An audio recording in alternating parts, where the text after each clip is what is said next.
Wire కథనం అంత viral ఎందుకు అవుతోంది? పరకాల ప్రభాకర్ చేస్తున్న థియాలజీ మీద జనంలో ఇంత చర్చ ఎందుకు జరుగుతోంది? పార్టీలే కాదు, సామాన్య జనం కూడా ఇలా అన్నారట అని ఇంగ్లీష్లో ఏం రాశారో తెలుసుకుని మరీ తెలుగులో మాట్లాడుకుంటూ ఉన్నారు కదా.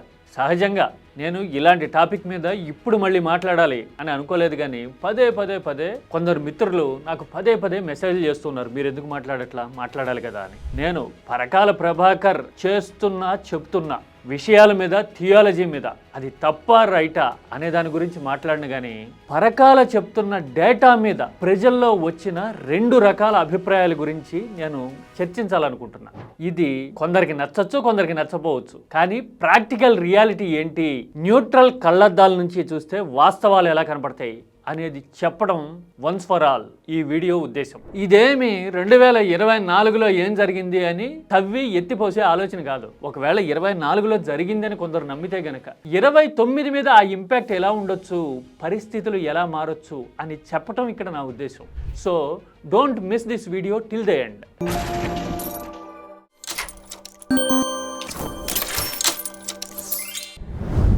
పరకాల ప్రభాకర్ చెబుతున్న నంబర్లు, డేటా అఫీషియల్గా ఈసీ చెప్పిన నెంబర్లతో పక్కాగా సరిపోలుతూ ఉన్నాయి. ఇంకా చెప్పాలంటే ఈసీ ఇచ్చిన డేటానే ఆయన అనలైజ్ చేసి అప్పుడు ఎందుకు ఇలా చెప్పారు, ఇప్పుడు ఇంత గ్యాప్ ఎందుకు వచ్చింది, ఒకవేళ నెంబర్లు, ఓటింగ్ శాతాన్ని సవరిస్తే గనక కొద్దో గొప్ప తేడాలు రావచ్చు, కానీ మరి ఇంత హ్యూజ్ గ్యాప్, డిఫరెన్స్, మార్జిన్ ఎందుకు వచ్చింది అని మాట్లాడడం చూస్తూ ఉన్నాం కదా. అఫ్కోర్స్ ఇదేం మొదటిసారి కాదు. గత ఏడాదిన్నర కాలంలో సంచలనాత్మక రీతిలో పరకాల ఇలా కొన్ని సందర్భాల్లో చెప్పడం చూసాం. ఇప్పుడు వైర్ అనే ప్లాట్ఫామ్లో వచ్చిన కథనం ఏపీతో పాటు చాలా రాష్ట్రాల్లో ప్రకంపనలు పుట్టిస్తాం. దీని మీద ముఖ్యంగా తెలుగు రాష్ట్రాల్లో, దట్టు ఆంధ్రప్రదేశ్లో 2 రకాల ఒపీనియన్స్ ప్రివైల్ అవుతా ఉన్నాయి. మొదటిది, పరకాల ప్రభాకర్ అలాగే మాట్లాడతారు, ఆయనకి పొలిటికల్ ప్రిజుడిస్ ఉన్నాయి, అందుకని అవన్నీ దృష్టిలో పెట్టుకుని ఇలా అంటున్నారు అనేది ఫస్ట్ ఒపీనియన్. రెండోది, ఖచ్చితంగా ఇలాగే జరిగింది, అందుకోసమే జనం అభిప్రాయాలతో సంబంధం లేని తీర్పు వచ్చింది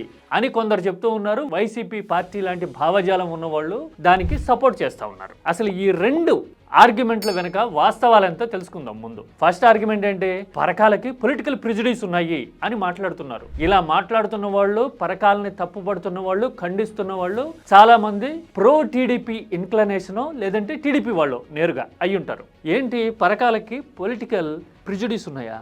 నేను గత 20 సంవత్సరాలకు పైగా మెయిన్ స్ట్రీమ్ మీడియాలో లీడింగ్ పొజిషన్లో పనిచేసిన ఎక్స్పీరియన్స్తోనే కాదు, పర్సనల్గా పరకాల ప్రభాకర్తో గతంలో ఇంటరాక్ట్ అయిన అనుభవంతో నేను ఒక మాట చెప్తున్నా. పరకాల ప్రభాకర్ అంతర్జాతీయ స్టాండర్డ్ ఉన్న యూనివర్సిటీస్ నుంచి వచ్చిన స్కాలర్ మాత్రమే కాదు, మేధావి మాత్రమే కాదు, పండితుడు కూడా. తెలుగు మైండ్ సెట్ మీద, పాండిత్యం మీద ఆయనకి అపారమైన హోల్డ్ ఉంది. అఫ్కోర్స్ ఆయన కుటుంబ రాజకీయ నేపథ్యం కాంగ్రెస్తో మొదలై ఉండొచ్చు, కాంగ్రెస్తో అసోసియేట్ అయి ఉండొచ్చు. చాలా తక్కువ మందికి తెలుసు, ఒకప్పటి ప్రధాని ది లెజెండ్ పివి నరసింహారావు కుటుంబంతో పరకాల కుటుంబానికి అత్యంత సాన్నిహిత్యం ఉంది. దట్టు ఆయన ప్రధానిగా ఉండగా ఆయన ఇంట్లోనే ఢిల్లీలో ఈయన స్టే చేసి దేశవ్యాప్తంగా ఉన్న పరిస్థితుల్ని, పరిణామాల్ని స్టడీ చేసి ఆకళింపు చేసుకున్న వ్యక్తి, పరకాల విద్యావేత్త కూడా. ఇవన్నీ తెలిసే కదా మనం పరకాలతో రాజకీయ సంబంధ బాంధవ్యాలు నడిపాము. 2014లో గెలిచిన తర్వాత ఆయనకి క్యాబినెట్ ర్యాంక్ ఇచ్చి మరీ సమాచారపరమైన విషయాల్లో ఆయన మీద ఆధారపడ్డాం కదా. మన కూసాలు కదిలించిన ఓటుకి నోటు లాంటి ఇష్యూస్ వచ్చినప్పుడు మీడియా ముందుకు వచ్చి ఆర్గ్యుమెంట్ వినిపించి మన ఫేస్ సేవ్ చేసింది ఎవరు? సేమ్ పరకాల ప్రభాకరే కదా. ఈ సంభాషణ మీకు ఎక్కడి నుంచి వచ్చింది? మరి ఇప్పుడు మాత్రం ఎందుకు ఇలా మాట్లాడుతున్నాం? ఆయన మాట్లాడుతున్నది మనకి రుచించట్లా, అంతే తప్ప ఆయన శాంక్టిటీని కానీ, ఆయన స్టాండర్డ్ని కానీ, ఆయన థియాలజీని కానీ క్వశ్చన్ చేసే రైట్ చుట్టుపక్కల ఎవరికీ లేవు. అందుకోసమే నేను అంత డీటెయిల్డ్గా చెప్పున్నా. పైగా క్యాండిడ్ సంభాషణలో ఆయన వెల్లడించిన బయటికి చెప్పదగిన 1-2 ఇష్యూస్ని కూడా నేను ఇక్కడ కోట్ చేస్తాను. వారసత్వాన్ని బలపరిచేందుకండి ముందు వారసుడికి అవగాహన పెంచాలి. దేశవ్యాప్తంగా ప్రముఖ రాజకీయ నాయకులుగా ఉన్న ఏది పైన ఫరూక్ అబ్దుల్లా దగ్గర నుంచి కిందన దేవగౌడ్ వరకు అందరితోనూ కొంతకాలం స్పెండ్ చేస్తే వివిధ రకాల రాజకీయ నేపథ్యాలు ఎలా ఉంటాయి, ప్రజలతో వివిధ పార్టీలు ఎలా వ్యవహరిస్తాయి అనే విషయాన్ని స్టడీ చేయడానికి అవకాశం ఉంటుంది. అలాంటి ఏర్పాటు నేను చేయగలుగుతా అని ఆయన ఒక నాయకుడికి సజెస్ట్ చేయడము అవసరం లేదు, మనదే పెద్ద యూనివర్సిటీ, మనమే చాలా మందిని తయారు చేశాం అని అవతల పక్క నుంచి అలాంటి ప్రపోజల్ని చాలా ఏకపక్షంగా అట్ ద సేమ్ టైం సున్నితంగా సైడ్ లైన్ చేయడం వ్యక్తిగతంగా పై స్థాయిలో పోల్ పొజిషన్లో ఉన్న వాళ్ళకి అనుభవం. నేను చెప్తున్న ఈ ఎగ్జాంపుల్ వాళ్ళు గనక చూస్తే ఎస్ ఇది క్యాండిడే కదా, ఇది జరిగింది కదా అని రికలెక్ట్ చేసుకుంటారు. అంత శాంక్టిటీ ఉంది. అంటే ఇలాంటి సలహాలు కూడా వెల్విషర్గా ఆయన ఇచ్చారు అని గుర్తు చేయడం నా ఉద్దేశం ఇక్కడ. మరి ఇలాంటి థింకర్ని స్కాలర్ని తప్పుపట్టడం రేషనల్ అనిపించుకుంటుందా? రేషనాలిటీ యాడ్ వచ్చింది ఇక్కడ. ఆయన చెప్పింది మనకి నచ్చలేదు కాబట్టి మనం మైటీ పవర్ అనుకుంటుంటే ఆయన ఇదంతా మేనేజ్డ్ పవర్ అంటున్నాడు కాబట్టి మనం ఆయన్ని తప్పుపడతా ఉన్నాం. ఇది పాయింట్ నెంబర్ 1, ఆర్గ్యుమెంట్ నెంబర్ 1కి సంబంధించి నా వెర్షన్. ఇక రెండోది, పరకాల చెప్పింది అక్షరాల నిజం అని మాట్లాడుతూ ఉన్నారు. Most of them YCP inclination ఉన్న వాళ్ళు, వీళ్ళు సంబరపడుతూ ఉన్నారు, సపోర్ట్ చేస్తూ ఉన్నారు. అవ్వా ఇలా జరిగిందా అని బుగ్గలు నొక్కుంటా ఉన్నారు. అలా నొక్కుకోవడం వల్ల ప్రయోజనం ఏమన్నా ఉంటుందా? ఏదో పల్లెటూళ్ళలో నాటు సామెత ఉంటుంది, పారిపోయిన బర్రె పగిలిపోయిన కుండెడు పాలు ఇచ్చేది అన్నారట. ఆ బర్రె పారిపోయాయి, కుండే పగిలిపోయాయి. ఇంకా ఆ పాల గురించి చర్చ ఎందుకు? ఓడి 2 ఏళ్ళు అయింది, అయిపోయిన తర్వాత నాటి ఫలితం వెనక ఏం జరిగింది అని ఇప్పటి వరకు తవ్వుకోవడం వల్ల లాభమే ఉంటుంది అని కదా అనిపిస్తుంది మామూలుగా ఆలోచిస్తే. కాకపోతే రాజకీయాల్లో దట్టు ఎమోషనల్ డ్రివెన్ పాలిటిక్స్లో అలా జరిగింది లేకపోతేనా అని అనుకుంటే గనక వచ్చే మోరల్ కాన్ఫిడెన్స్ వేరు, ధైర్యం వేరు. పైపెచ్చు చలాయిస్తున్న వాళ్ళు అప్పనంగా వచ్చేసారు అనే ఫీలింగ్ అనేది మోరల్గా బూస్ట్ చేస్తుంది అనుకుంటారు చాలా మంది. అందుకోసం ఈ ఆర్గ్యుమెంట్ని ఓన్ చేసుకుంటా ఉన్నారు. మరి ఇలా జరిగిందనే అనుకుందాం, మరి వచ్చే ఎన్నికల్లో మాత్రం ప్రజాభిప్రాయం ప్రివైల్ అవుతుందా? ఇది అసలు పాయింట్ కదా. మరి మేనేజబుల్ సిచ్యువేషన్స్ ఉంటే గనక జనాభిప్రాయం 2029లో అయినా నికార్స్గా బయటకు వచ్చే అవకాశం ఉందా అంటే here lies the practical point. ఇంతకుముందు రాహుల్ గాంధీ లాంటి వాళ్ళు హర్యానా ఎలక్షన్స్ మీద పవర్ పాయింట్ ప్రజెంటేషన్ ఇచ్చారు. కర్ణాటకలో పార్లమెంట్ ఎలక్షన్లో ఎలా జరిగింది అనేది ఇచ్చారు. మహారాష్ట్రలో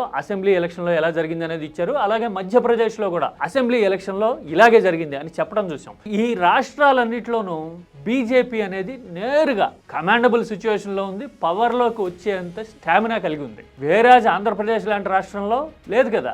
అధికారం ఎటువైపు వెళ్తుంది అనుకుంటే అటువైపు చూసే పరిస్థితిలో మాత్రమే ఉంది. అలాంటప్పుడు సిస్టమ్ని గనక ఇన్ఫ్లుయెన్స్ చేస్తే, ఒకవేళ కండిషన్స్ అప్లై, నేను అది చేస్తారో అని నేను చెప్పట్లా, ఒకవేళ చేస్తారేమో అని వీళ్ళందరూ అంటూ ఉన్నారు కదా. ఇలాంటి పరిస్థితే వస్తే గనక అసలు బీజేపీ ఎందుకు సహకరిస్తుంది? హ్యాండిల్ చేసి ఎవరి చేతిలోనూ అధికారం ఎందుకు పెడుతుంది? లేదు కదా. ఈ లాజిక్ ప్రకారం చూస్తే 2029లో జనంలో ఎవరు బలంగా ఉంటే, ప్రజలు ఎవరు కోరుకుంటే వాళ్లే అధికారంలోకి వస్తారు అని చెప్పడానికి ఈ కామన్ సెన్స్ అండ్ లాజిక్ ఉపయోగపడతాయి. ఇది చెప్పడంలో నా ఉద్దేశం అది. ఎందుకంటే ఫలానా పార్టీ గెలుస్తుంది, విపక్షం పుంజుకుంది, లేచి ఆడుతా ఉంది. అఫ్కోర్స్ అప్పటికి జగన్ పాదయాత్ర లాంటివి ఏవో జరుగుతాయి కూడా. అలాంటి పరిణామాలన్నీ రాజకీయాన్ని మార్చాయి అని అనుకుంటే కనుక బీజేపీ న్యూట్రలైజ్ అవ్వచ్చు, అప్పుడు గెలవాల్సిన వాళ్ళే గెలుస్తారేమో. అలాంటి సిచ్యువేషన్ ప్రివైల్ కావచ్చేమో కదా. నేను ప్రాక్టికల్గా ఆలోచించమని చెప్తున్నా. అంటే ఇలా జరిగింది అని గతాన్ని తవ్వి పోసుకొని కుమిలిపోవడం వల్ల లాభం లేదు. ఒకవేళ ఇలా జరిగింది మరి 2029లో మాత్రం ఏంటి గ్యారంటీ అని అనుకునే వాళ్ళకి ఇది సమాధానం. స్పెసిఫిక్గా చెప్తున్నా. అంటే మిగతా రాష్ట్రాల్లో మధ్యప్రదేశ్, హర్యానా, మహారాష్ట్ర లాంటి చోట్ల బీజేపీ నేరుగా అధికారంలోకి వచ్చేందుకు ప్రాస్పెక్ట్స్ ఉన్న రాష్ట్రాలవి.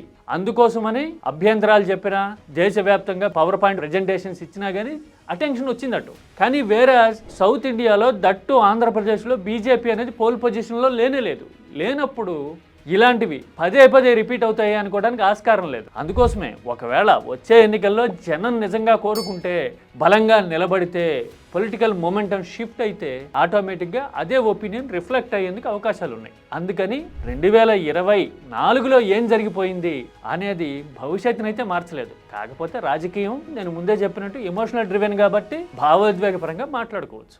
అది అసలు విషయం. ఇంత భావోద్వేగాలు ముడిపడున్నాయి. పైగా ప్రెజెంట్ రెజిమ్ మీద జనంలో ఆక్రోశం ఉండబట్టి వైర్ కథనం తెగ వైరల్ అవుతా ఉంది. ఆ ఆర్గ్యుమెంట్ కౌంటర్ చేయలేని వాళ్ళు పరకాల ప్రభాకర్ని కౌంటర్ చేయడానికి, పర్సనల్గా విమర్శించడానికి ట్రై చేస్తున్నారు. నేను అందుకోసమే 2 విషయాలు చెప్పా. పరకాల శాంక్టిటీని క్వశ్చన్ చేయలేరు మీరు. అట్ ద సేమ్ టైం ఇప్పుడు ప్రచారంలో ఉన్న ఈక్వేషన్స్, వినిపిస్తున్న ఆర్గ్యుమెంట్స్ 29 పరిణామాల్ని మార్చలేవు అని చెప్పడం నా ఉద్దేశం. మీరేమంటారు? నా లాజిక్తో మీరు ఏకీభవిస్తారా?